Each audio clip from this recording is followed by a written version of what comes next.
How's it going, everyone? Justin again. As always, thanks for watching my channel. Cheers to those of you that have your beers. I hope you're enjoying your Friday and getting ready for a super awesome weekend.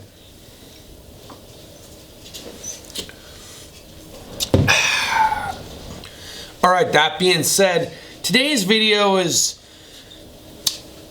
why lifetime warranty or lifetime guarantee doesn't mean anything to me anymore. Let me share a quick story with you.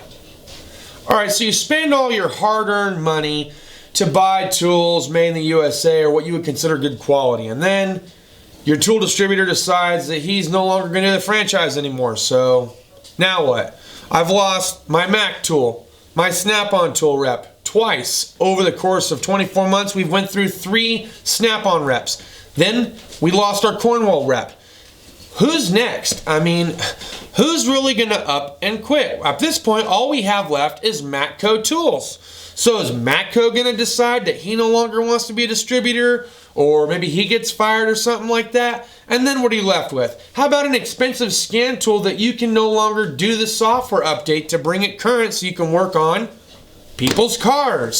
So now you're working on someone's car, your tool breaks, you have no way to be able to warranty out these very easily warrantable, they come to your shop tools. And what are you left with? You're the only one out of the entire bunch of people that think outside the box, that spends all your hard-earned money on these tools that are now broken.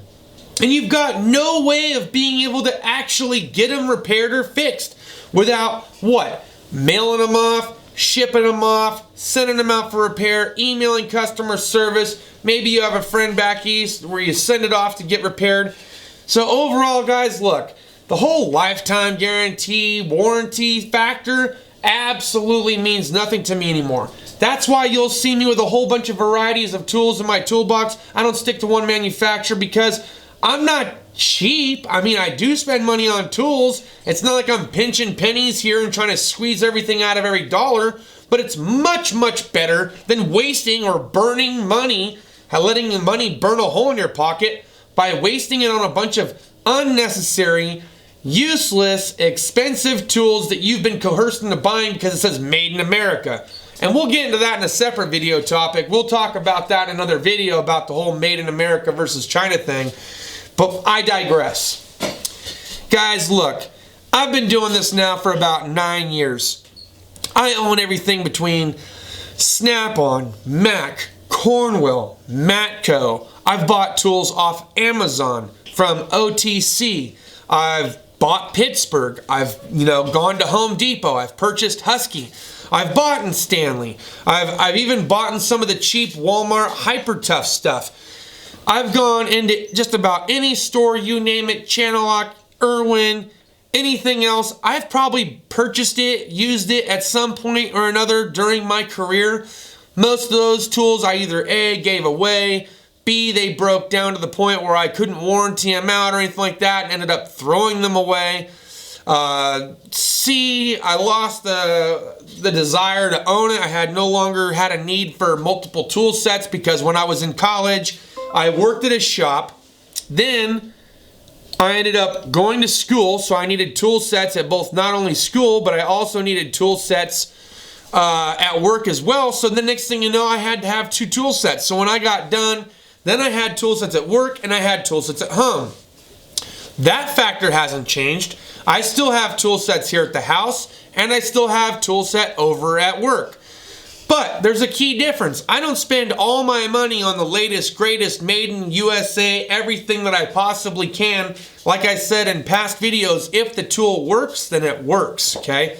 I do have cheap stuff here at the house. I also have some nice stuff here at the house. I've got nice stuff over at work and I've got cheap stuff over at work. I kind of got a mixture of everything.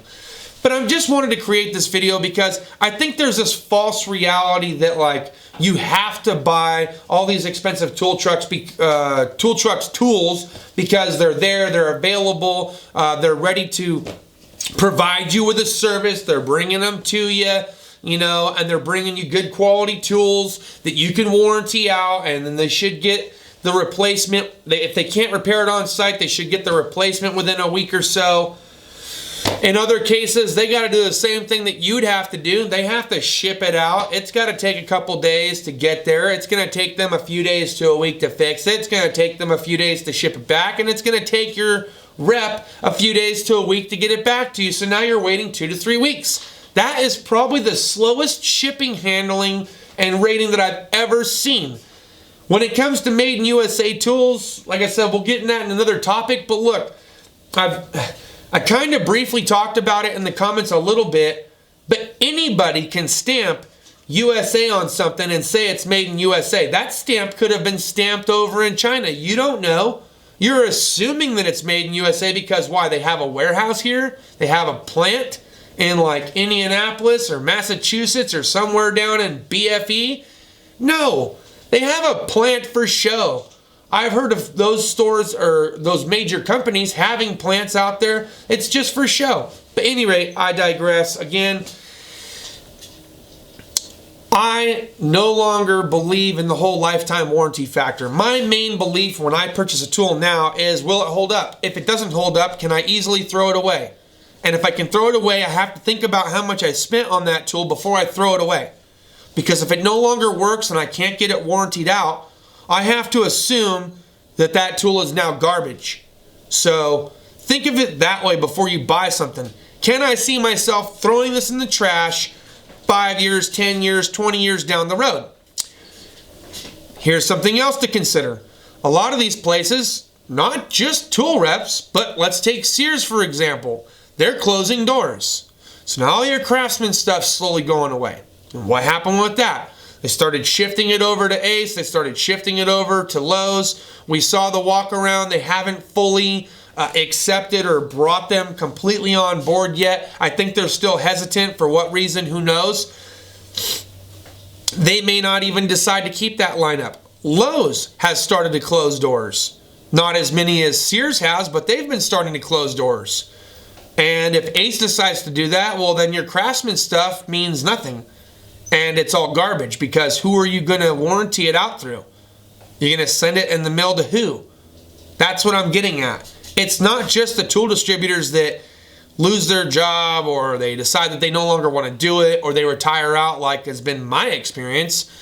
But when the store closes, who are you going to warranty it out with? Kmart's a prime example. They're pretty much done. I don't know how many are left in the US, but my guess is not very many because I haven't seen a Kmart store in over 2 decades. That's all I got for this video. Something for you guys to think about. Thanks as always for watching. We'll see you guys next time. Deuces.